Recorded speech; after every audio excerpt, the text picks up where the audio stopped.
வணக்கம். சிறகடிக்க ஆசை சீரியலில் இனி என்ன நடக்க போகுது அப்படின்னு தான் பார்க்க போகிறோம். இங்கே பார்வதி வீட்டுக்கு முத்து வராரு. அத்தை சிந்தாமணி தான் மீனாக்கிட்ட பணத்தை 2,00,000 ஆட்டையை போட்டாங்க அப்படின்னு சொல்லி எங்களுக்கு நல்லாவே தெரிஞ்சு போச்சு. அப்படிங்கும்போது எனக்கும் அப்படி தான்ப்பா தோணுது. அப்படிங்கும்போது அந்த பணத்தை நான் எப்படியாவது எடுத்துருவேன் அப்படிங்கும்போது எடுத்துருப்பா. அந்த சிந்தாமணி ரொம்ப பொல்லாதவா. உங்கள் அம்மாக்கிட்ட பழகிறது நடனம் கற்றுக்கிடதான்னு இவன் நினச்சிக்கிட்டு இருக்கா. ஆனால் மீனா தொழிலை காலி பண்ணதுக்கும் மீனா எதிராக வரக்கூடாது அப்படின்னா அந்த விஜயாவை கையில் எடுக்கணும்னு சொல்லி தான் கையில் எடுத்திருக்கா. ஆனால் எத்தனை வாட்டியும் அவங்க அம்மாட்ட பேசி புரிய வைக்க பார்க்குறேன்.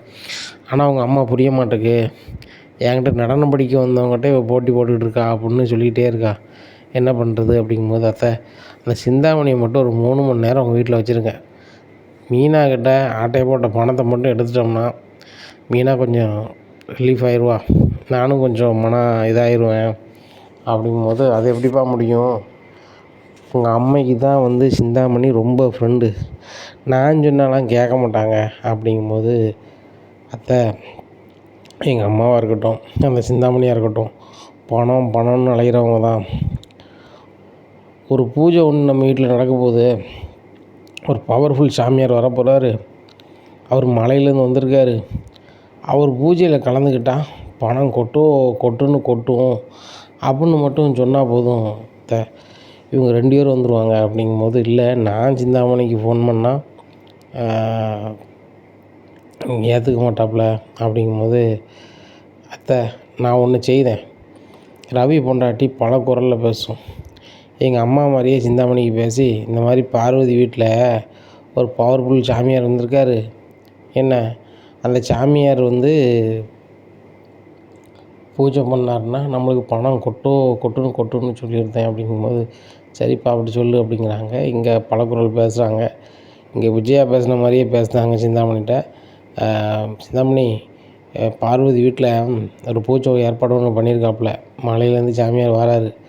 என்ன அந்த பூஜையில் நம்ம கலந்துக்கிட்டோம்னா பணம் கொட்டும் அப்படிங்கிறாங்க. இங்கே சிந்தாமணி மாதிரியே ஃபோன் பண்ணி விஜயாவுக்கு சொல்கிறாங்க. விஜயா அவங்கிறாங்க. உடனே என்ன சிந்தாமணி விஜயான்னு கூப்பிட்றீங்க அப்படிங்கல. விஜயா மாஸ்டர்னு கூப்பிட்டு அப்படி கூப்பிட்டேன். இந்த பார்வதி வீட்டில் ஏதோ பூஜை ரெடி பண்ணுறாங்களாம். அவர் ஏதோ மலையிலேருந்து வந்திருக்காராம். ரொம்ப பவர்ஃபுல்லாக அவர் பூஜை பண்ணாருன்னா பணம் பயங்கரமாக வருமா. அதனால் வரீங்களா அப்படிங்கிறாங்க. அப்படியா பணம் வருமா? நான் வரேன். என் நடன பள்ளியும் சீக்கிரம் பெரிய ஒரு பள்ளியாக மாறும்னு சொன்னாங்க. நானும் வரேன், பூஜை பண்ண வரேன். என் பையன் மனோஜும் பெரிய கோடீஸ்வரனாக ஆவாம்னு சொன்னாங்க. அது 2ம் நடக்கணும்னு நான் வரேன் அப்படிங்கிறாங்க. சிந்தாமணி வந்துடுறாங்க. இங்கே விஜயா வந்துடுறாங்க. இங்கே பார்வதி சிரிக்காங்க. ஏன் பார்வதி சிரிக்க அப்படிங்கிறாங்க. இல்லை பவர்ஃபுல் சாமியார் வந்திருக்காருன்னு வந்துட்டீல அப்படிங்கும்போது ஆமாம் அப்படின்னு சொல்லிட்டு உட்காருதாங்க. அவர் ஒரு 3 மணி நேரம் முத்து ஏற்பாடு பண்ணாலும் அது சோகா இது பாகா அப்படின்னுக்கிட்டு அவர் என்னெல்லாமோ சொல்லிட்டு கிடக்காரு. இவங்க அதை சொல்லிக்கிட்டே இருக்காங்க. 3 மணி நேரமும் நகரோடாத அளவுக்கு அவர் வச்சுக்கிட்டு இருக்காரு. இங்கே முத்து அந்த கேப்பில் ஏன்னா சிந்தாமணி வீட்டுக்கு போகிறாங்க. அங்கே போனவங்கள்ட்ட சொல்லுதாங்க வீட்டை சோதனை போடணும், நாங்கள் பெரிய பெரிய அதிகாரி அப்படி இப்படின்னு என்னெல்லாமோ சொல்லுதாங்க. அது சொன்னோன்னே இல்லை முடியாத வைக்காதுங்கும் போது அப்போ எல்லாருமே நாங்கள் உள்ளே கொண்டு வச்சுருவோம் போயிடுவோம்னா சார் அப்படிலாம் பண்ண வேண்டாம் சார் நீங்கள் பண்ணுங்க அப்படின்ட்டுதாங்க ஒரு கட்டத்தில். உடனே வீட்டுக்குள்ளே எல்லாம் தேடி பார்க்காங்க. தேடி பார்க்கும்போது மஞ்சள் பைக்கில் மீனா கொண்டு போன பணம் கிடச்சிருது. அதை எடுத்துகிட்டு சரி நான் கிளம்புறோம் அப்படின்னு சொல்லி கிளம்பிடுறாங்க. இங்கே சிந்தாமணி வந்த பின்னாடி அக்கா வீட்டில் சோதனை போடணும்னு அதிகாரி வந்தாங்க. பார்த்தாங்க ஒன்றும் இல்லைன்ட்டு போயிட்டாங்க உங்களுக்கு. அப்படிங்கும்போது என் வீட்டில் வந்தாங்களா எனக்கு தகவல் தெரில அப்படின்னு சொல்லி ஒவ்வொருத்தருக்கா ஃபோன் பண்ணி கேட்காங்க. இந்த மாதிரி யார் வந்தால் என்ன வரான்னு கேட்கும்போது அப்படி யாரும் வரலையே அப்படிங்கிறாங்க. சிந்தாமணி தெரிஞ்ச பெரிய பெரிய அதிகாரிக்கும் பேசி பார்க்காங்க, நடக்கலை. அப்புறம் ஒரு அரசியல்வாதிகிட்ட பேசுகிறாங்க. சார் இந்த மாதிரி யாரும் வந்தாங்களான்னு கேளுங்களேன் அப்படிங்கும்போது சிந்தாமணி நான் கேட்ட வகையில் யாரும் வரலை. அப்போ யாரோ ஒரு ஆள் தேவையில்லாமல் தான் வீட்டுக்குள்ளே வந்திருக்கும் போலுக்கு அப்படின்னா சிந்தாமணி அங்கே வீட்டில் இருந்தவங்க எல்லோரும் 4-5 பேரை வெளுன்னு வெளுக்காங்க. அக்கா விட்டுருக்கா அப்படிங்கிறாங்க. டேய் வீட்டு கேமராவை பாருடா அப்படிங்கும்போது அக்கா சொல்லுதான் தப்பாக நினச்சிக்காதீங்க, கேமரா உள்ள அந்த போயிட்டு அப்படிங்கும்போது அப்போ ஒன்றும் இல்லை வீட்டில் என்ன அப்படின்ட்டு இருக்கும்போது மீனாகிட்டேருந்து ஃபோன் வருது. ஹலோ சிந்தாமணியா அப்படிங்கிறாங்க. ஆமாம் நீங்கள் யார் அப்படிங்கிறாங்க. நான் மீனா பேசுகிறேன் அப்படிங்கிறாங்க. என்ன விஷயம் அப்படிங்கிறாங்க. எல்லாம் நல்ல விஷயந்தான். என்கிட்டருந்து பணத்தை ஆட்டை போட்டிங்கள்ல, அந்த பணத்தை எடுத்தாச்சு. வேறு யாரும் இல்லை. அவங்க எங்கள் வீட்டுக்கு ரைடு வந்தது. எங்கள் வீட்டில் இருந்து தான் அப்படிங்கிறாங்க. அப்படிங்கிறாங்க. இங்கே பாருங்கள் சிந்தாமணி, ஒன்று நீங்கள் வாழுங்க, இல்லைன்னா வாழ விடுங்க. மறுபடியும் சொல்கிறேன், ரொம்ப ஓவராக பண்ணிங்கன்னா அவ்வளோதான் அப்படிங்கும்போது, என்னடி உன் பணத்தை நீ எடுத்துட்டு ரொம்ப திமிரில் பேசுறியா? ஆர்டரை நான் எப்படி வர வச்சேன்னு பார்த்தல அப்படிங்கிறாங்க. சிந்தாமணி, உங்களுக்கு அந்த ஆர்டர் தான் கிடச்சிச்சு தானா, நீங்கள் தான் வந்து எடுத்தீங்க அப்படின்னு சொல்லிவிட்டு நான் வந்து ஏற்கனவே மண்டபத்து ஓனர்கிட்ட சொல்லியிருந்தேன். இப்போ லைனில் மண்டபத்து ஓனர் தான் இருக்கார், பேசுங்க அப்படிங்கிறாங்க. இன்னும் மண்டபத்து ஓனர் சொல்லுவாங்க, சிந்தாமணி நீங்கள் இந்த அளவுக்கு நடந்துப்பீங்கன்னு நினச்சி கூட பார்க்கல. இந்த மீனாவும் முத்து வந்து வீட்டில் பேசையில் அப்படி இருக்காதுமான்னு நான் சொன்னேன். ஆனால் சிந்தாமணி வேலையை தனக்கு ஆக்கிறதுக்கு என்னென்னாலும் பண்ணுவாங்கன்னு தெரிஞ்சு போச்சு. உங்கள் டெபாசிட் அமௌண்ட்டை என்ன செய்யுங்க, வந்து வேங்கன்னா வாங்கிக்கிடுங்க. டெபாசிட் அமௌண்ட்டே வாங்காமல் மீனாவுக்கு தான் வந்து இந்த வேலையை கொடுக்க போகிறேன். அதுபோக கம்பெனிக்காரங்கன்னு சொல்லிட்டேன். இனிமேல் வந்து உங்களுக்கு எந்த மண்டபத்துலேயும் ஆர்டர் நானே கிடைக்க விட மாட்டேன். வேணாலும் பாருங்கள், இந்த தொழிலில் நீங்கள் ஓரமாக இருக்கீங்களா இல்லையான்னு பாருங்கள். இந்த தொழிலில் எப்படி இந்த மீனா செழித்து வளருதா அப்படின்னு மட்டும் பாருங்கள் அப்படிங்கிறாங்க. இதை கேட்ட சிந்தாமணி, இல்லைங்க அப்படிலாம் ஒன்றும் இல்லைங்க அப்படிங்கிறாங்க. ஒரு பொண்ணு, கஷ்டப்பட்ட பொண்ணு பணத்தை ரெடி பண்ணி டெபாசிட் அமௌண்ட்டு கொண்டு வந்தால் அதை நீங்கள் ஆட்களை வச்சு ஆட்டையை போடுதீங்க. ஆட்டையை போட்டு பணத்தை வீட்டில் கொண்டு வச்சுக்கிடுதீங்க. அந்த ஆளுக்கு அவங்க பணத்தை எடுக்கிறதுக்கு இவ்வளோ சங்கடப்பட்டு எடுக்காங்க. நீங்கள் சும்மா ஒரு கஷ்டப்பட்ட பிள்ளை தொழில் பண்ணுதான்னு இடைஞ்ச பண்ணிகிட்டே இருக்கீங்க. இதே இது உங்களை மாதிரி பணம் பெருத்த ஒரு ஆளாக இருந்தாங்கன்னா நீங்கள் பண்ண முடியுமா? அது நடைமுறைக்கு சாத்தியமா? நீங்களாம் வந்து இப்படி பண்ணதே உங்களுக்கு தொழிலே கிடைக்காது, போன வைங்க அப்படிங்கிறாங்க. இங்கே சிந்தாமணிக்கு பெரிய கடுப்பு. மறுபடியும் கடுப்பில் சிந்தாமணி தம்பியை வெளுக்காங்க. ஏன்க்கா ஏன் மேலே கை வைக்க அப்படிங்கும்போது, இல்லைடா ரொம்ப கடுப்பாக இருக்குது, அதான் அந்த இதில் காட்டுறேன். அந்த மீனாவை என்னால் ஒன்றுமே செய்ய முடியல. அந்த மண்டலத்தில் உள்ள ஆர்டர் நம்மளை வச்சு போயிட்டு அப்படிங்கும்போது, எப்படிக்கா நம்ம தானக்கா டெபாசிட் கொடுத்துருக்கோம் அப்படிங்கிறாங்க. அந்த மீனா எல்லாத்தையும் சொல்லிட்டு ஓனர்கிட்ட பேசியிருப்பா போல். இப்போ என்கிட்ட பேசிகிட்டு இருக்கிறத கூட அந்த ஓனர் கான்ஃபரன்ஸில் வந்திருக்காரு. எனக்கு தெரியாமல் நான் எல்லாத்தையும் நானாகவே உளறிட்டேன். அந்த மீனாவை சும்மா விடக்கூடாது. அந்த மண்டபத்து ஓனரும் ரொம்ப ஓவராக பண்ணுறான். எனக்கு வந்து ஆர்டர் கிடைக்கக்கூடாதுன்னு எல்லார்ட்டையும் சொல்லுவாங்களாம். ஆனால் அந்த ஓனர் வந்து யார்கிட்டையும் சொல்லாத அளவுக்கு பண்ணணும். இப்போ என்ன பண்ணலாம் அப்படிங்கும்போது, புரியலக்கா அப்படின்ட்டு சொல்லுதாங்க. அப்போ வாரேன் அப்படின்னு சொல்லி சிந்தாமணி தெரிஞ்ச ஒரு ஆள்கிட்ட பேசுகிறாங்க. பேசி அந்த மண்டபத்து ஓனர் வந்து எங்கே இருக்காருன்னு கேளு, அவன் டிரைவர்கிட்ட அப்படின்னு சொல்லி கேட்க சொல்லுவாங்க. அப்போ ஓனர் வீட்டில் தான் இருக்கார், இன்னொரு 1/2 ஹவரில் ஒரு இடத்துக்கு போகணுங்காரு அப்படிங்கும்போது, அந்த டிரைவர்கிட்ட பேசி ஒன் சைடாக வந்து வண்டியை வந்து முடிச்சு விட்ரு, உனக்கு என்ன மண்டபம் வேணாலும் வாங்கிக்கோ, அந்த மண்டபத்து ஓனர் யார்ட்டையும் பேசாத அளவுக்கு பண்ணணும் அப்படிங்கிறாங்க. சரிக்கா பார்த்துக்கலாம், ஒரு 10 ரூபா தாங்க அப்படிங்கிறாங்க. சரி 10 ரூபா தந்துடுறேன் அப்படிங்கிறாங்க. 10 ரூபான்னா 10 லட்ச ரூபா தந்துதாங்காங்க. அப்போ அவர் ஒரு இடத்துக்கு போக சொல்லுதாரு. கரெக்டாக அவர் இருக்க சைடை பார்த்து ஓச்சி விட்ருதாங்க. ஓச்சி விட்டோன்னா அவருக்கு முடியல. யார்கிட்டையாவது ஒரு ஃபோனில் பேசினாரா அப்படிங்கும்போது, இல்லைக்கா இனிமேல் தான் பேசணும்னு சொன்னார், ஞாபகப்படுத்துன்னு சொன்னார், அது மட்டும் முடிச்சு விட்டேன் அப்படிங்கிறாங்க. சூப்பர் அப்படிங்கிறாங்க. இங்கே ரூமுக்குள்ளே வச்சு அவர் பேசிட்டார். இந்த டிரைவர் வந்து நம்மளை பற்றி வெளியில் சொல்லுதாம்னு அவருக்கு ஒரு டவுட்டு. ஏற்கனவே நம்ம என்ன பேசினாலும் வச்சாலும் வெளியே போகுது, இந்த டிரைவர் வச்சு தானே அவருக்கு ஒரு நினப்பு இருக்கும்போது வீட்டுக்குள்ளே வச்சே பேசிட்டு வந்துடுறாரு. எல்லா மண்டபத்துக்குமே தெரிஞ்சிடுது சிந்தாமணிக்கு வந்து கொடுக்கக்கூடாது. சிந்தாமணி அடுத்தவங்க ஆர்டரை வந்து கெடுக்குக்கு தான் வேலை பார்க்காங்களே தவிர்த்து தொழிலே விசுவாசமாக பண்ணலை. தான் உழைப்பு மேலே அவங்களுக்கு நம்பிக்கை இல்லை. அதுபோக தான் திறமையை வச்சு நம்ம ஒரு வேலை வாங்கணும்னு கிடையாது. தான் பெரிய ஆள், தன்னை மாரி யாரும் தொழில் பண்ணக்கூடாது அப்படின்னு தான் இந்த அம்மா சிந்தாமணியமாக நினைக்காங்க அப்படின்னு சொல்லி எல்லா மண்டபத்துக்கும் தெரிஞ்சிடுது. இங்கே மீனாவுக்கு ஒவ்வொரு மண்டபத்தில் இருந்தால் கால் வந்துக்கிட்டே இருக்குது. இந்த நாட்களில் இந்த மண்டபத்தில் நீங்கள் வேலை செய்யணும், அந்த நாட்களில் அந்த மண்டபத்தில் வேலை செய்யணும் அப்படின்னு வரிசையாக கால் போய்கிட்டே இருக்குது. இப்போது சிந்தாமணி வீட்டில் உட்காந்துட்டே இருக்காங்க, ஒரு ஆர்டரும் வரல. அப்போ அவங்க தம்பிகிட்ட சொல்லிட்டே அந்த மண்டபத்தில் போய் டெபாசிட் அமௌண்ட் வாங்கிட்டு வா அப்படிங்கிறாங்க. சரிக்கா அப்படின்னு சொல்லி வாங்கிட்டு வராங்க. என்னக்கா இது எதுக்கு அவசரமாக என்கிட்ட சொன்னேன் அப்படிங்கிறாங்க. நம்மளுக்கு தான் ஆர்டர் கிடையாதுன்னு சொல்லிட்டு வேறு ஆள்கிட்ட கொடுத்தாங்களே, அது மீனாட்ட கொடுத்தாங்களே, இனிமேல் எதுக்கு நம்ம பணம் இருக்கணும், அதுபோக செலவுக்கு இல்லை. ஒரு மண்டபத்துலேருந்து நம்மளுக்கு ஆர்டர் வரலையடா, என்னென்னு கேளு சரி அப்படின்ட்டு ஒவ்வொரு மண்டபமாக கேட்காங்க. யார் சிந்தாமணியாலா? உங்களுக்கு ஆர்டர் கொடுக்கக்கூடாதுன்னு சொல்லிட்டார் அந்த மண்டபத்துக்காரரு அப்படிங்கும்போது, அவர் தான் ஆஸ்பத்திரியில் இருக்கார் அப்படிங்கிறாங்க. அவர் ஆஸ்பத்திரிக்கு போகிறதுக்கு முன்னாடி எல்லாருக்கும் ஃபோன் பண்ணி சொல்லிட்டாரு. அவர் தானே தலைவர், அவர் சொல்லுங்க, நாங்கள் மறுவாதி கொடுக்கணும்ல, அதனால் வந்து நாங்கள் ஒரு மறுவாதியில் யாருமே அந்த சிந்தாமணி கொடுக்க போகிறது கிடையாது ஆர்டரை அப்படின்னு சொல்லிட்டோம். இனிமேல் யாருக்கும் எதுக்கும் எந்த கம்பெனிக்குலேருந்தும் உங்களுக்கு ஆர்டர் கிடைக்காது. வேணா ஒன்று செய்யுங்க, அந்த மீனா ஆர்டரை வேணால் நீங்கள் வந்து சப் டீலர் மாதிரி எடுத்து செய்து மாதிரி பாருங்கள். ஏன்னா அந்த மீனை தான் இந்த ஏரியாவில் வந்து சூப்பராக பண்ணுறாங்கன்னு ஒரு பேராகி போச்சு. அவங்க மாடல்லே நீங்கள் வந்து வேலையை மட்டும் செஞ்சு நீங்கள் உங்களுக்குள்ளதை மட்டும் வாங்கிடுங்க அப்படிங்கும்போது ரொம்ப கடுப்பில் போய் சொல்லுதாங்க. ஏக்கா ஆர்டர்லாம் அவங்களுக்கு தரமாட்டாங்களாம்.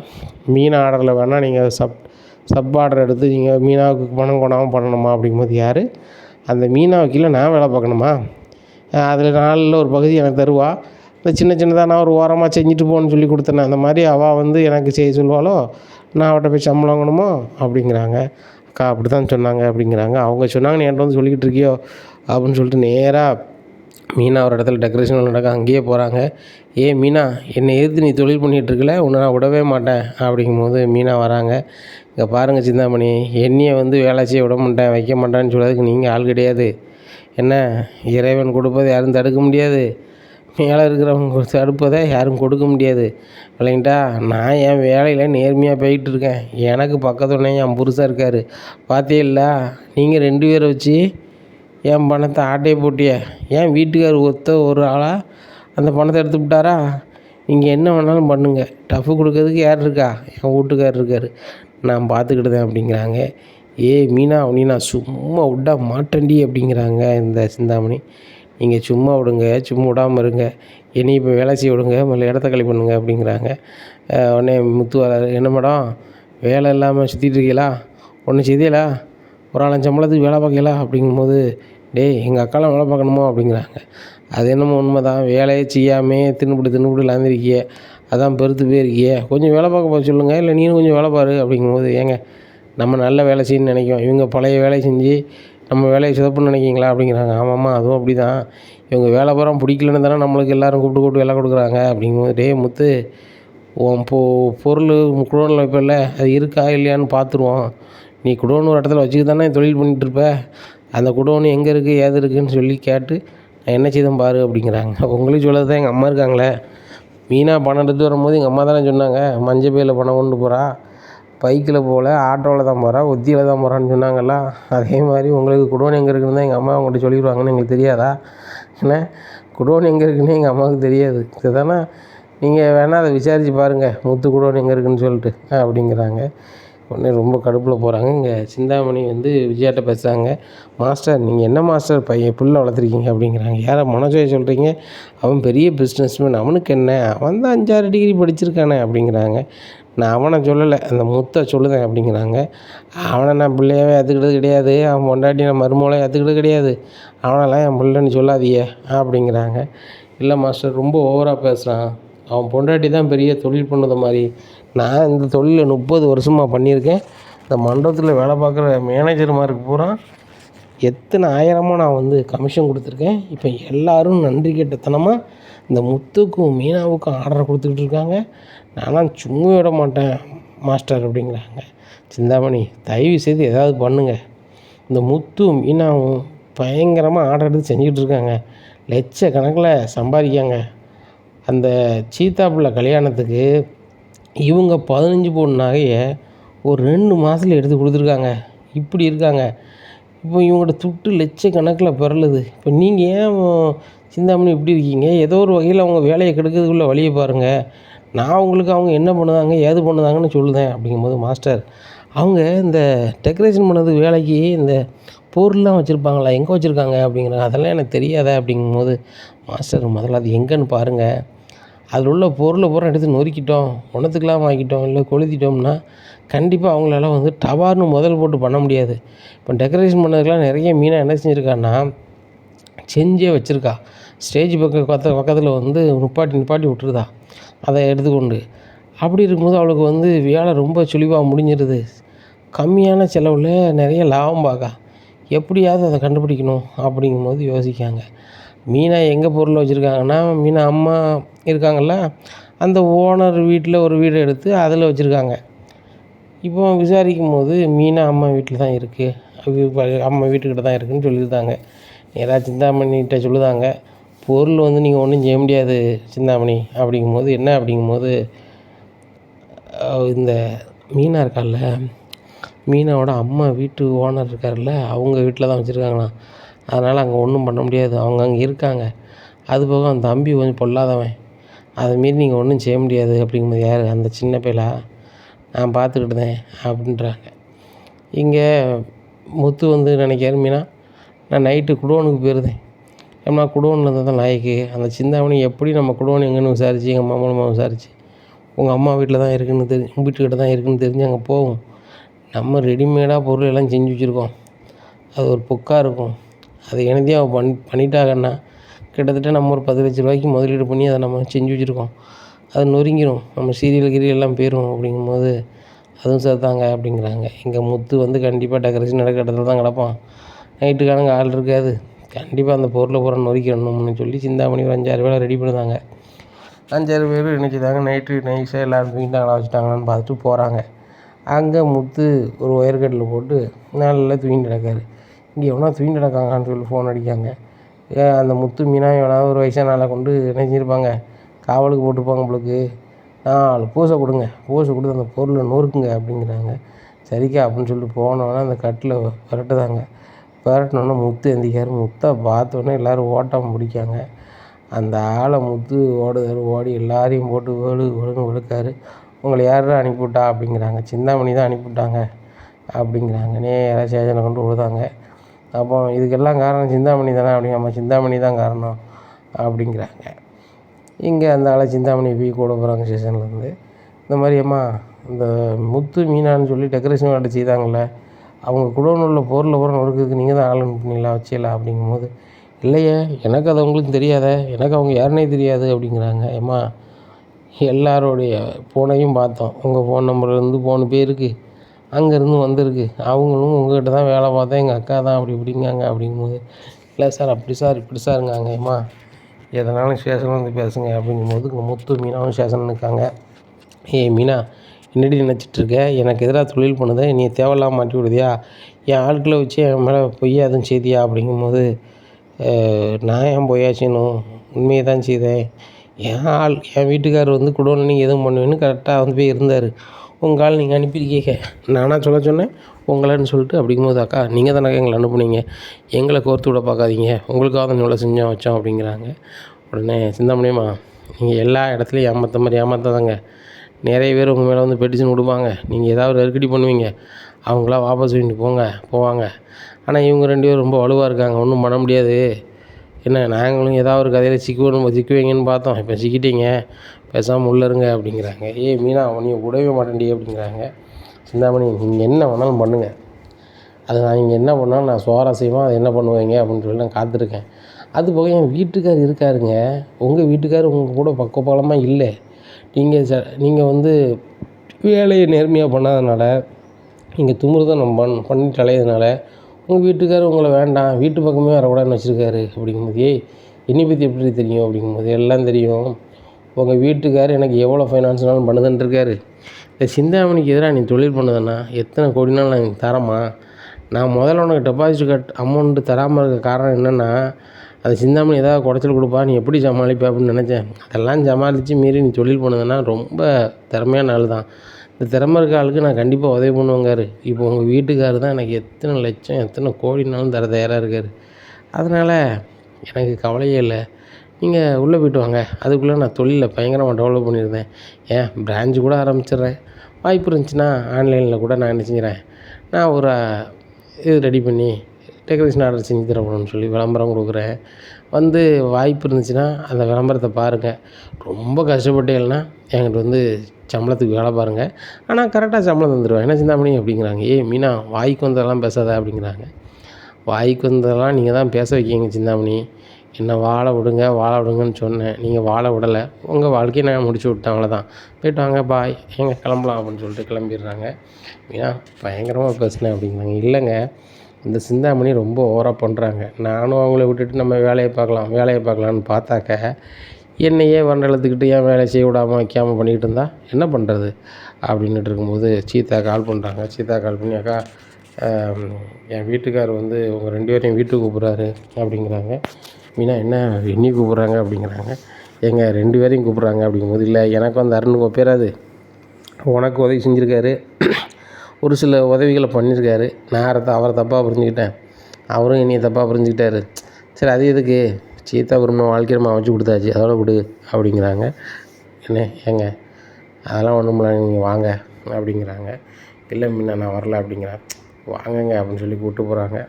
அப்போ அருணும் முத்தும் பக்கத்தில் உட்காந்துருக்காங்க. அப்போ சீதா சொல்கிறாங்க, மாமா நீங்கள் எனக்கு மாமா, அவரை நான் கல்யாணம் முடிச்சிருக்கேன், அவரும் எனக்கு மாமா தான், 2 பேரும் இன்னைக்கு கணக்குக்கு அண்ணன் தம்பி மாதிரி தான்.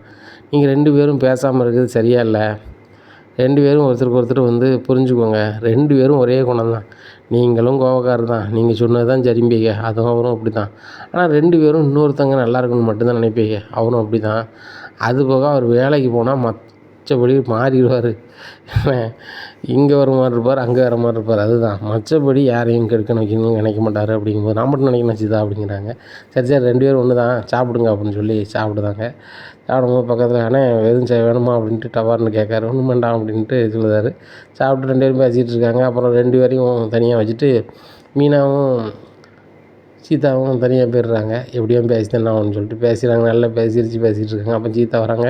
அம்மா பேசிட்டிங்களா அப்படிங்கிறாங்க. பிறகு என்னமாச்சு, அவன் மாப்பிள்ளை ஆகிட்டாரு, எனக்கு இதுக்கு மேலே நான் வீண் பண்ணி நினச்சியா, நீனும் படித்து நல்லா இருக்க, மாப்பிள்ளையும் வேலை பார்க்காரு நல்லா இருக்கட்டும் அப்படிங்கும்போது, மாமா இதான் மாமா வேணும், எங்கள் அப்பா ஆசைப்பட்டாங்க சீதாவுக்கும் வரக்கூடிய மாப்பிள்ளையும் மீனாபரோடைய மாப்பிள்ளையும் நல்ல ஒத்துமையாக இருக்கணும், நல்ல பையங்களை அமையணும் அப்படின்னு எங்கள் அப்பா சொல்லிக்கிட்டு இருப்பாப்புல. அதேமாதிரி அமைஞ்சிட்டு எங்கள் மாமா நீங்கள் எங்கள் அக்காவை ரொம்ப சந்தோஷமாக பார்த்துக்கிறீங்க, எங்கள் அக்கா வேலைக்கு நீங்கள் ரொம்ப சப்போர்ட்டாக இருக்கீங்க, அதே மாதிரி என் வீட்டுக்காரன் சப்போர்ட்டாக இருப்பாருன்னு நம்புகிறேன் அப்படிங்கும்போது சீதா என்ன அப்படி சொல்லிட்டேன், நானும் சப்போர்ட்டாக தான் இருப்பேன், சத்யாவுக்கு நான் ஒரு வேலை கேட்டு வச்சுருக்கேன், இன்னும் 2 நாளையில் அந்த வேலை ரெடி ஆயிரும், அதுக்கப்புறம் அவனும் ஒரு சர்க்கார் வேலைக்கு போயிடுவான் அப்படிங்கும்போது என்னங்க சொல்கிறீங்க அப்படிங்கிற. ஆமாம் அவன் பேசி வச்சுருந்தோம்ல, அவங்க வாங்கன்ட்டாங்க, இவன் டிகிரி சர்டிஃபிகேட் வரலை கைக்கு அப்படின்னு சொல்லிகிட்டு இருந்தோம்ல, 2 நாளில் வரும்னு, அதை நான் கணக்கு பண்ணி சொல்லி வச்சுருந்தேன், எனக்கு தெரிஞ்ச அதிகாரி தான், அவரே சேர்த்துப்பார், இனிமேல் உங்கள் வீட்டில் கஷ்டம் கிடையாது, உன் தம்பினால் வேலைக்கு போயிடுவான், உங்கள் அம்மா கடனெல்லாம் நான் அடைச்சிட்டேன் சீதா அப்படிங்கும்போது என்னங்க சொல்கிறீங்க அப்படிங்கிற. ஆமாம் உங்கள் அம்மா ஒரு 6 லட்ச ரூபா கடை இருக்குதுன்னு சொன்னாங்க, அதை சொல்லி ரொம்ப ஃபீல் பண்ணிக்கிட்டு இருந்தாங்க, சீதா கல்யாணம் வேறு முடிஞ்சிட்டு அடைக்கணும் மருமகன்னாங்க, நானே கொண்டு கொடுத்துட்டேன் அப்படிங்கும்போது ஏன்ட்ட கேட்காம ஏன் கொடுத்தீங்க அப்படின்னு சொல்லி முத்து கேட்குறாரு. ஏன் நான் கொடுக்கக்கூடாதா அப்படிங்க. இல்லை நீங்கள் இப்போ தான் சீதாவை கல்யாணம் முடிச்சிருக்கீங்க, உங்களுக்கு இந்த கடனை நான் சங்கடப்படுத்தக்கூடாதுல்ல, நாங்கள் கொடுத்துருந்தோம் அப்படிங்கும்போது, ஏங்க நீங்கள் கல்யாணம் முடிச்சது பிறகு சீதா குடும்பத்துக்கு எவ்வளவோ செஞ்சுருக்கீங்க, சீதா ரொம்பவே சொல்லியிருக்கா, என்னால் முடிஞ்சதை நான் செய்யணும்ல, நானும் அந்த வீட்டு மருமகன் தானே அப்படிங்கும்போது யாருன்னு அம்மா சொல்கிறாங்க. ஆமாம் தம்பி, 2 வீட்டுக்கும் அவன் தான் பிள்ளை மாதிரி தானே செய்யணும், நீங்கள் 2 என் பிள்ளைகள் தான் அப்படிங்கிறாங்க. உடனே முத்து உங்கள் அம்மா பாசம் கிடைக்கலன்னு சொல்லிட்டு சீதா அடிக்கடி சொல்லுவாள், உனக்கு அம்மா பாசம் கிடைக்குன்னு நினைக்காதப்பா, நீ அம்மாவை நினச்சிக்கா, உனக்கு என்னது வேணான்னு கேளுப்பா, உங்கள் அம்மா அடிக்கடி வீட்டிலேருந்து உங்களை கால் பண்ணுன்னு சொல்லுவாங்களாம், அப்படி என்னைக்கு சொன்னாலும் கவலைப்படாதப்பா, உனக்கு ஒரு அம்மா இருக்கேன், இந்த வீட்டில் நீங்கள் தனியாக தங்குறதுக்கு ரூம் இருந்தாலும் இருக்குது, எனக்கு இன்னொரு வீடு இருக்குப்பா, அது வாடகைக்கு விட்ருக்கேன், அந்த வீட்டை கூட நீங்கள் இருங்கப்பா, வீடு இல்லைன்னு என்றைக்கு இது வேண்டாம் அப்படிங்கும்போது, இல்லைம்மா என்றைக்கு நினச்சாலும் நாங்கள் வேறு வீடு வாங்க முடியும், இன்றைக்கி அந்த நிலமையில் மீனா இருக்கான்னு நல்லா உழைக்கான்னு வச்சுக்கோங்களேன், ஆனால் எங்கள் அப்பா அந்த வீட்டில் இருக்கார், எங்கள் அப்பா நான் இல்லாமல் இருக்க மாட்டார், என்னால் இருக்க முடியாது, அதனால் நாங்கள் அந்த கூட்டு குடும்பத்தில் இருக்கோம், ஒன்றும் பிரச்சனை கிடையாது அப்படிங்கும்போது, சரிப்பா நீங்கள் பேச ரொம்ப சந்தோஷமாக தான் இருக்குது, அருண் ஏன் இப்படி ஆனான்னு உனக்கு கொஞ்சம் புரிஞ்சுக்கிட முடியுதுல்லப்பா, அப்பா பாசமே கிடைக்கலப்பா, நீ ஏன் இப்படி ஆனான்னு என்னாலையும் அருணாலையும் கண்டிப்பாக புரிஞ்சுக்க முடியும், ஏன்னா அருண் மாதிரி தானே நீயும் அப்படிங்கிறாங்க. உடனே முத்து தன்னுடைய தவறெல்லாம் உணர்ந்து சரிம்மா நான் வீட்டுக்கு கிளம்புறேன் அப்படின்னு சொல்லிட்டு முத்து மீனாவும் வீட்டுக்கு போகிறாங்க. இங்கே விஜயாவுக்கு சரியான கடுப்பாக இருக்குது. அத்தை எதுவும் வேணுமா அப்படிங்கிற. ஆமாடி எதையாவது கொண்டு கொடு, ஏன்டி அந்த சிந்தாமணிக்கு இப்படி பண்ண வச்ச அப்படிங்கிறாங்க. என்ன பண்ண அப்படிங்கிறாங்க. சிந்தாமணின்னு உள்ளே அனுப்பியிருக்க அப்படிங்கும்போது, அத்தை சிந்தாமணி என்ன பண்ணாங்கன்னு உங்களுக்கு தெரியுமா அப்படிங்கிறாங்க. என்ன பண்ணானடி, நீ எதுக்கு ஸ்டேஷனுக்கு வீட்டுக்கு போய்கிட்டு இருக்க, இது நல்லது கிடையாது, இப்படி இருக்கவங்க அந்த வீட்டுக்கு வரக்கூடாது, ஏங்க ஸ்டேஷனுக்கு போய்ட்டு என்னங்க அர்த்தம் அப்படிங்கும்போது, மீனா என்னம்மா நடந்துச்சின்னு கேட்குறாங்க. மாமா இந்த சிந்தாமணி சும்மா இருக்காம ஒவ்வொரு வரியாக பண்ணிகிட்டு இருக்காங்க, என் தொழிலுக்கு தான் இடைஞ்ச பண்ணுதாங்கண்ணா, என் தொழிலுக்காக வச்சுருக்க அந்த பொருள் இருக்குமா மாமா, டெக்கரேஷன் பண்ணதுக்கு மூலப்பொருள் வச்சுருப்போம்ல குடோனில், அதை நொறுக்கி ஒன்றுலாம் ஆக்கிறதுக்குள்ள வேலையை பார்த்துருக்காங்க, அத்தை தான் மாமா ஃபோன் பண்ணி குடோன் இங்கே இருக்குதுன்னு சொல்லியிருக்காங்க அப்படிங்கும்போது, ஏங்க நான் எதுக்கு சொல்ல போகிறேன் அப்படிங்கும்போது, அண்ணாமலை பலாருன்னு வாங்குதாங்க, என்ன நினச்சிட்டு இருக்க வச்சியா, இந்த வீட்டில் இருக்க பிள்ளை நல்லா இருக்குன்னு நினைக்கணும் நீ, இந்த வீட்டில் இருக்கக்குள்ள தொழில் பண்ணக்கூடாது, உனக்கு சமைச்சு தந்துகிட்டே இருக்குன்னு நினைக்கியா அப்படிங்கும்போது, எப்பா இதை தான் சொல்லலாம்னு நினச்சேன். ஏம்மாங்க பாருங்கள், நீங்கள் என்னன்னாலும் பண்ணுங்கள், மீனா அடுத்த கட்டத்தை நோக்கி நகர்ந்துக்கிட்டே இருப்பாள். நாங்கள் எங்கள் அப்பா அந்த வீட்டில் இருக்க வரைக்கும் நானும் போக மாட்டேன், எங்கள் அப்பாவும் இந்த வீட்டை விட்டு போகாது. அதேமாதிரி இனிமேல் மீனா சமைக்க மாட்டா. நான் இவனை சொல்லிட்டேன், எங்கள் மீனாவை புரிய வச்சுட்டேன். எவ்வளோ செஞ்சாலும் நன்றி இல்லை, அதனால் மீண்டும் நம்ம சமைக்கவும் மாட்டாள். காலைல எழுந்திரிச்சோன்னே டெக்கரேஷனுக்குள்ள ஆஃபீஸுக்கு போயிடுவாள், சாயந்தரம் தான் வருவாள். அப்படிங்கும்போது யாரா சமைப்பா? அப்போ உங்களுக்கெல்லாம் சமைச்சு தந்துட்டு நான் வீட்டில் தான் இருக்கணுமா? நான் நேரம் புள்ளி வைக்கலையா அப்படிங்கிறாங்க. ஆமாம், நீங்கள் நேரம் புள்ளி வச்சுருக்கீங்க, அது போக இங்கே நடக்கிறது என்னது ஏதுன்னு சொல்லி சிந்தாமண்டி சொல்கிறதுக்கு அதுக்கு ஒரு 5 வேலையும் வச்சுருக்கீங்க. சமைக்கிறதுக்கு பேசாமல் ஆள் வச்சுருவோம், எல்லோரும் ஷேர் பண்ணிக்கிடுவோம். அப்படிங்கும்போது அண்ணாமலை சொல்கிறாங்க, இதாண்டா கரெக்டு. அப்படிங்கும்போது ஏங்க நான் எதுக்குங்க என் வீட்டிலேருந்தே பணம் கொடுக்கணும் அப்படிங்கிறாங்க. விஜயா, முன்னாடி வேலைக்கு எதுவும் போகாமல் இருந்தேன், இப்போ தான் நீ வந்து நடன புள்ளி வச்சுருக்கேன், எனக்கு வருமானம் வருது அப்படி இப்படிங்க, நீ ஒரு பங்கு கொடு. உன் பெரிய பிஸ்னஸ் மேனுங்க, அவன் 2 பங்காக கொடுக்கட்டும். அப்படிங்கும்போது மனோஜ் சொல்லுதார், எப்பா எனக்கெல்லாம் அது கொடுக்க முடியாது, ஏற்கனவே கடன் எனக்கு நிறைய இருக்குது, நான் கொடுத்துக்கிட்டு வச்சுட்டு கிடக்க முடியாது. ரோகிணிக்கு வேறு ஒன்றுமே இல்லை, முன்னாடி சொந்தமாக பார்லர் வச்சுருக்கேன்னா இப்போ ஒன்றும் இல்லைல்லப்பா அப்படிங்கிறாங்க. உடனே முத்து சொல்கிறார், இப்போ பார்த்தீங்களாப்பா, வீட்டு செலவுக்குன்னு எல்லோரும் தான் செய்வாங்க, யாரும் தர வேண்டாம். சமைக்கிற காசை நானும் மீனாவும் கொடுத்துட்றோம், நம்மளே சமையலுக்குள்ள காசை கொடுத்துட்றோம், ரவியும் சுருதி கூட கொடுக்க வேண்டாம். அப்படிங்கும்போது சுருதி சொல்கிறாங்க, இல்லை முத்து நாங்கள் கொடுத்துட்றோம். அப்படிங்கும்போது இல்லை ரவி ரெஸ்டாரண்ட் வைக்கிறதுக்கு லோனுக்கு அங்கங்கே அலையுதான், சுருதி அக்கௌண்ட்டில் கொஞ்சம் பணம் இருந்துச்சுன்னா அது ரவி கொஞ்சம் வசதியாக இருக்கும், அதனால் இருக்கட்டும், வீட்டு செலவை நாங்கள் பார்த்துக்குறோம், இனிமேல் சமைக்கிறதுக்கு ஆள் தான் போடணும் வைக்கணும். அப்படிங்கும்போது ஏங்க சமையலுக்குலாம் ஆள் வைக்க வேண்டாம், வீட்டில் யாரையும் நம்ப முடியாது வைக்க முடியாது. அப்படிங்கும்போது எப்பா வீட்டில் இருக்க ஆட்களே வீட்டுக்கு இருக்க ஆட்களுக்கு எதிராக இருக்காங்க, அப்புறம் அடுத்த ஆள் நம்ப மாட்டோன்னா எப்படி? நம்பிக்கை தானேப்பா வாழ்க்கை. நாளைக்கு ஒரு ஆள் வாரன்ட்ருக்கு, இன்றைக்கி ஒரு நாள் நைட்டு வந்து மீனை சமைப்பா, இன்னும் அதுக்கு மேலே சமைக்க மாட்டா அப்படிங்கிறாங்க. உடனே மாமா நான் சமைக்கலான்னு தான் பார்க்குறேன், ஆனால் வேலை நிறைய இருக்கலாம் மாமா அப்படிங்கிறான். ஏம்மா முத்து சொல்ல தான் சரி, நீ சமைச்சு கொடுத்தாலும் உனக்கு எதிராக இருக்கும்போது நீ எதுக்குமா சமைச்சு கொடுக்கணும்? ஒன்றும் பிரச்சனை இல்லை முத்து, மளிகை சாமானுக்கு 2 பேர் கொடுப்போம், நீயும் நானும் கொடுத்து சரி பண்ணிடுவோம். அப்படிங்கும்போது ஏங்க நீங்கள் எதுக்கு கொடுக்கணும்? அவங்க தான் இந்த வீட்டில் நிறைய சம்பாதிக்காங்க, இந்த வீட்டில் எதாவது பணமாக கொடுக்காங்க. அப்படிங்கும்போது அத்தை நாங்கள் வந்து வீட்டுக்காக செய்தோம்ல அத்தை அப்படின்னு சொல்லி மீனா சொல்கிறா. ஆமாம் நல்ல செய்கிற, உன் தங்கச்சி சீதாவுக்கு நீ செய்யணும் என்ன இருக்குது? அப்படிங்கும்போது முத்து சொல்கிறாரு, எப்பா சீதா வந்து மீனாவோட தங்கச்சி, அவள் தங்கச்சிக்கு மீனா செய்யாமல் யார் செய்வா? அப்படிங்கும்போது அவள் என்னத்தையாவது பேசிக்கிட்டு இருப்பாள். இந்த ரோகிணி மாதிரி உழைச்சி கொண்டு மொத்த பணத்தையும் மீனா வந்து கொடுத்தான்னா அதை வாங்கி விட்டு மொச்சுக்கு நினைத்தே வாங்கி தின்னுட்டு அலைவா அப்படிங்கிறாங்க. ஏங்க ரோகிணி தந்த பணத்தை பூரா வச்சுருக்கேன் அப்படிங்கிறாங்க. சரி விஜயா, ரோகிணி எவ்வளோ பணம் தந்துருக்கு, எவ்வளோ வச்சுருக்க கணக்கு சொல்லு அப்படின்னு விஜயா திருதுன்னு முழிக்காங்க. ஏன்னா விஜயா வந்து ரோகிணி பணம் கொடுக்க நகை எடுக்க துணிமணி எடுக்க இந்த மாதிரியே பண்ணிகிட்ருக்காங்க. இங்கே ரோகிணியும் முழிக்காங்க. அப்போ அத்தை சேர்த்து வைக்கலையா திருதுன்னு முழிக்க அப்படின்னு சொல்லிட்டு பார்க்காங்க. அப்போ ரோகிணியை பார்க்காங்க விஜயா, ஏங்க பணம் நான் வந்து அக்கௌண்ட்டில் போட்டு வச்சுருக்கேன் அப்படிங்கிறேன். சரி அப்போ அந்த புக் எடுத்துட்டு வா அப்படிங்கிறாங்க. இங்கே விஜயா ஒரு பக்கமும் போகாமல் இருக்காங்க. அப்போ பார்வதி கரெக்டாக வந்துருந்தாங்க. அப்போ பார்வதிட்ட அண்ணாமலை கேட்குறாங்க, என்ன பார்வதி, ரோகிணி தர பணத்தை பூரா சேர்த்து தான் வச்சுருக்காளா விஜயா? அப்படிங்குமா, அதே எங்கன்னே சேர்த்து வைப்பா, நம்ம விஜயா பற்றி உங்களுக்கு தெரியாதா? கையில் பணம் வந்தோடனே பட்டு புடவை எடுக்கட்டுமா நகை எடுக்கட்டுமாம்பா, ஒரு காசும் கிடையாதுண்ணே, ஏன்ட்ட கூட இப்போ 5000 வேணும்னு கேட்டால் அதை கொண்டு வந்திருக்கேன் அப்படிங்கிறாங்க. விஜயா என்ன நினச்சிட்ருக்க அப்படிங்கிறாங்க. ஏங்க ஆத்திர அவசரத்துக்கு செலவு பண்ணியிருக்கேன், ரோகிணி கேட்டால் கொடுக்க போகிறேன், அது போக ரோகிணி வந்து என் மருமகம் தானே, ஏன் அவன் காசு நான் செலவு பண்ணக்கூடாதா? அப்படிங்கும்போது ரோகிணி பணக்காரி இல்லை, என் மருமகம் இல்லைன்னா அவள் பணத்தை செலவு பண்ணும்போது மட்டும் நீ வந்து மாமியார் ஆகிட்டியோ அப்படின்ட்டு இருக்கும்போது, அத்தை உங்களுக்கு ரோகிணி வந்து மாதம் 10,000 தந்தாங்க, நீங்கள் அவங்கள தலையில் தூக்கி வச்சு கொண்டாடினீங்க, நான் உங்களுக்கு மாதம் 10,000 தாரேன், என்னையை தலையில் தூக்கி வச்சுலாம் கொண்டாட வேண்டாம், ஆனால் வந்து என்னையும் ஒரு மருமகளாக நடத்துங்கத்த, நான் பிடிங்க 10,000 அப்படின்னு சொல்லி கையில் கொடுக்காங்க. என்னடி உன்கிட்ட பணம் இருக்கிற துமுறில் இப்படி பண்ணுறியா? நீ எத்தனை லட்சம் தந்தாலும் தெரியுதான், நீ பூ கட்டினவா பூக்காரி தான், பூக்காரியெல்லாம் மருமகளாவோ ஏதாவது ஏற்றுக்கிட்ட போகிறது கிடையாது.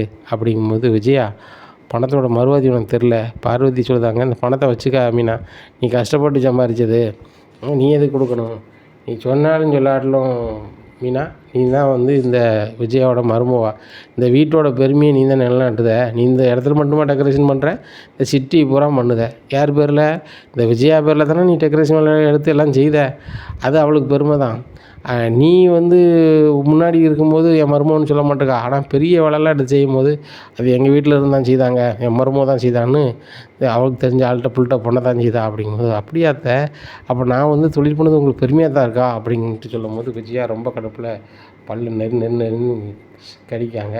இனி என்ன நடக்கும் இந்த விஜயா வீட்டில் அப்படிங்கிறத பொறுத்து இருந்து பார்க்கலாம். நம்ம சேனலை நீங்கள் கொஞ்சம் மறக்காமல் லைக் அண்ட் சப்ஸ்கிரைப் பண்ணுங்கள். நன்றி, வணக்கம்.